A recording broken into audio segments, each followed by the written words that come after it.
নমস্কার বন্ধুরা, টুসির 5 মিনিট আপনাদের স্বাগতম। বন্ধুরা, আজকে আমি পলতা পাতার একটা রেসিপি করব। আমরা পলতা পাতা বলি, আপনারা কি বলেন জানি না। পটল পাতাকে আমরা পলতা পাতা গ্রাম বাংলায় বলি আর কি। তা পলতা পাতা তুলতে এসে দেখলাম এই গাছটায় কটা ডালিম ধরেছে। এটা হচ্ছে ডালিম গাছ। তো ভাবলাম এই ডালিম গাছটা তাহলে ছেঁটে দিলে তাহলে তো এবার ডালিম হবে। সেই জন্য আমি এই ডালিম গাছটা ভালো করে আগে পরিষ্কার করে দিই, তারপরে আমি রান্নাঘরে যাব রান্না করতে। একবারে গাছটাকে কি করে দিয়েছে।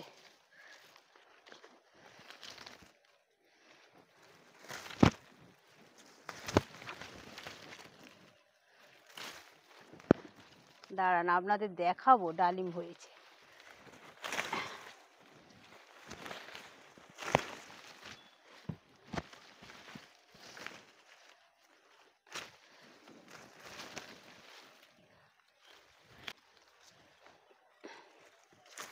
যে ডালিম হয়েছে, এটা আমরা এতদিন লক্ষ্যই করিনি। মানে গাছটা পুরো অযত্নে ছিল। ডালিম হয়নি বলে বিশেষ করে এর আর কোনো যত্ন নেই। চলে এলাম বন্ধুরা এই যে পটল পাতা তুলতে। পলতা পাতা, এই যে দেখুন আমাদের পলতা গাছ কি সুন্দর হয়েছে। দেখুন পটলও ধরেছে। এই যে দেখুন, এই যে দেখুন, এই যে এইটা লঙ্কা গাছ। এত গাছ বেড়ে গেছে, লঙ্কা গাছের ওপর উঠে গেছে। এই যে এই একটা, হ্যাঁ, এত গাছ বেড়ে গেছে, এই লঙ্কা গাছে উঠে গেছে, উঠে গিয়ে এখানে পটল হয়েছে। তো চলুন পলতা পাতাটা তুলে নিই। নরম নরম পাতা তুলব। যেহেতু চলে এলাম বন্ধুরা রান্নাঘরে। আজকে আমরা এই পটল পাতা দিয়ে পুঁটি মাছ, এই যে দেখুন পুঁটি মাছ, এই পুঁটি মাছ দিয়ে একটা রেসিপি করব। পটল পাতা তো তেতো, অল্প অল্প তেতো, সেই পটল পাতা দিয়ে পুঁটি মাছের তেতো করব। পুঁটি মাছ দেখুন, এই পুঁটি মাছ সচরাচর কিন্তু আমাদের গ্রামের দিকেও পাওয়া যায় না। কালকে খুব কষ্ট করে পাওয়া গেছে। এই পুঁটি মাছ কিন্তু খুব উপকারী। রেসিপিটা করার জন্য এই যে আমি পেঁয়াজ, আদা, রসুন সবগুলো করে নিয়েছি। তো পটল পাতাগুলোকে আমি বেটে নেব। তার আগে আমি যে রসুন আর আদাটা একটু বেটে নেব। পুঁটি মাছগুলো এই যে ভেজে নিচ্ছি। বন্ধুরা, এই পুঁটি মাছ কিন্তু খুব উপকারী। পুঁটি মাছে, মাছ যেহেতু মাছ মানেই প্রোটিন আছে, এটা তো আপনারা সকলেই জানেন। আর এতে কিন্তু মানে মিনারেলসে প্রচুর থাকে, বিশেষ করে ক্যালসিয়াম।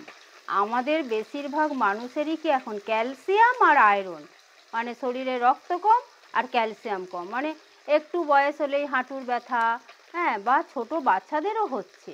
কিন্তু আমরা তার জন্য কি, আমাদের শরীরে রক্ত যেমন কম থাকে আর ক্যালসিয়ামের ঘাটতি প্রচুর প্রচুর পরিমাণে থাকে।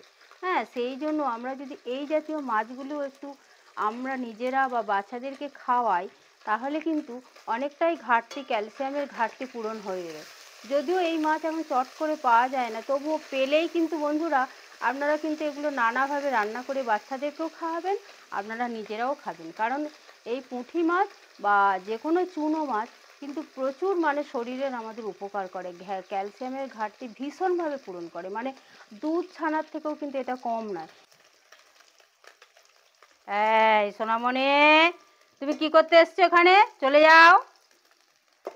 মানুষ না, যেখানে এসে মাছের গন্ধে তুমি চলে এসছো। মানুষ না গো, শোনো মানু গো, শোনো মানু, তুমি ঠিক খবর পেয়ে গেছো এটা তোমার মাছ। হ্যাঁ, খাবে মাছ খাবে? ও পাগলু, কোথা গেছে পাগলু? তুমি আমার সোনামণি এখানে এসছো। বসে থাকো, কোলে বসে থাকো, কোলে বসে থাকো চুপ করে। রান্না হয়ে গেলে তোমাকে মাছ খেতে দেবো। থাকবে না? থাকবে না? মাছের দিকে লক্ষ্য, চলে যাও, সেদিক যাও।